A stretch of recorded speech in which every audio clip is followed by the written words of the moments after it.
नमस्ते युक्ता जी। नमस्ते How are you? भैया। Thanks for coming to Breathing History again. मेरा सौभाग्य है कि आपसे मिल रहे हैं और टीम के साथ भी मिल रहे हैं and thank you for making the effort. आप Of आए course. Pleasure is ours. इतने Thank you. बिजी शेड्यूल में से भारत आए आप। बहुत टाइम से आपसे मिलना था जी। obviously.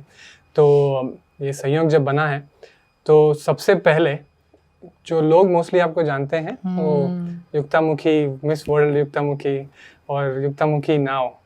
तो आप आई थिंक लोगों को पता होना चाहिए कि क्या डिफरेंस है। Not युक्तामुखी is not just a miss world युक्तामुखी now. So what is the difference? What has changed? मेरे लिए तो कुछ भी नहीं बदला है टू बी ऑनेस्ट। मेरे लिए तो ऐसा हो गया कि मैं अपनी जड़ों पे वापस आ गई हूँ, स्थिर हो गई हूँ वहाँ पर। क्योंकि मेरी जब जर्नी की शुरुआत हुई थी, आरंभ किया था मैंने अपनी आध्यात्मिक जर्नी को, तो श्री गुरु के आश्रम में सेवा देते हुए और वहाँ पर ध्यान साधना सीखते हुए, मंत्र जप करना, मौन में रहना, तो ये मेरे लिए एक बहुत सामान्य स्थिति रही। एंड श्री गुरु के आशीर्वाद से ही जो है वो विश्व सुंदरी का जो टाइटल था वो भी उन्हीं के आशीर्वाद द्वारा प्राप्त हुआ है। So for me as I से कि वो एक फुल सर्कल हो गया जीवन में कि आप ये माया भी देख लो और समझ जाओ आप करोल इसमें क्या है। फिर भी अगर उसको संक्षेप में मैं डालना चाहूँ तो काफ़ी सारा जब हम अपनी रिफ्लेक्शन करते हैं या हम जीवन के अनुभवों से सीखते हैं, चाहे वो मीठे अनुभव हों या कड़वे हों, तो हम सोचते हैं कि इसमें ये मेरे सामने ये वस्तुस्थिति क्यों उपस्थित हुई है, क्यों प्रस्तुत हुई है, ऐसा इसमें मुझे क्या है अलग से करने के लिए, या इसमें से मैं अपने आप को कैसे ग्रो करूं।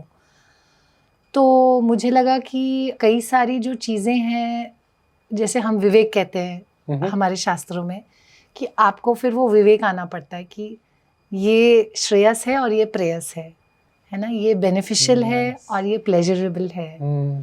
तो मेरी जर्नी के लिए बेनिफिशियल क्या है had to really be sorted out. और उसमें बहुत बड़ा योगदान जो है एक माता बनने के जर्नी प्रोसेस का भी रहा। वो भी एक अपने में एक स्पिरिचुअल एवोल्यूशन हो जाता है, पूरी तरह से एक आध्यात्मिक आपका पुनर्जीवन हो जाता है, क्योंकि आप स्वयं को भूल जाते हैं, आप केवल नन्हे शिशु की तरफ आपका ध्यान रहता है और उसके लिए क्या लाभदायक है, उसके लिए क्या आवश्यक है इस मोमेंट में, और मैं अपने सोच विचारों को किस तरह से बदल के अब आने वाली पीढ़ी के लिए क्या ज़रूरी है वो देखना चाहती हूँ। तो उसमें कॉन्स्टेंटली क्वेश्चन उठने लगता है कि क्या ये सत्य है, क्या ये सत्य है जो हमने सोचा था, जो हमारे बिलीफ सिस्टम्स थे या जो हम मानते हैं दुनिया के बारे, या हम अपने बारे में जो सोचते हैं, वो सारा कुछ धीरे धीरे जो है वो छटने लग जाता है।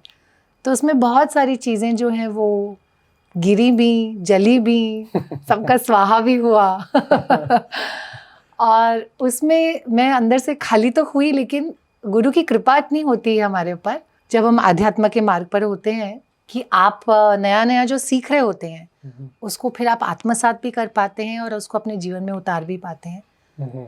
तो ये थोड़ा सा जो है शिफ्ट, जैसे मैंने आपसे कहा, एक ये माता बनने का आशीर्वाद रहा है।